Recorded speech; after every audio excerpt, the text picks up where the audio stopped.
মানুষ ভয়ভীতির ভিতরে আছে বিজয় দিবসকে নিয়ে। গতবারের বিজয় দিবসে লক্ষ লক্ষ লোক, এখন তো দেখি না, লোকে তো দেখে। যে আজকের দিনটা বিজয় দিবস বলতে যে এটা একটা শুধু দিন নয়, এটার পিছনে একটা গুরুত্ব বা অর্থ আছে, সেটা দেখানোর জন্য। এটা তো আরও অনেক উৎসব নিয়ে উদযাপন করার কথা, কিন্তু সেটা আমরা দেখতে পাইনি।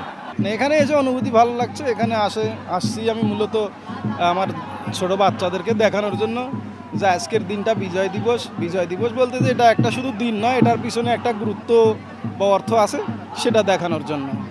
নতুন বাংলাদেশ পেয়েছে, এই বিষয়ে অনুভূতি বলতে আসলে যেটা বোঝা যায় যে আমরা নতুন এক বাংলাদেশের মধ্যে চলে এসেছি এবং এই বাংলাদেশটা নতুনভাবে ছাত্র সমাজ বিমান করছে এবং সেইটা যেন স্থায়ীভাবে হয়, স্বাধীন হয়, বৈষম্য মুক্ত হয়, এই জিনিসটা আমরা লালন করি।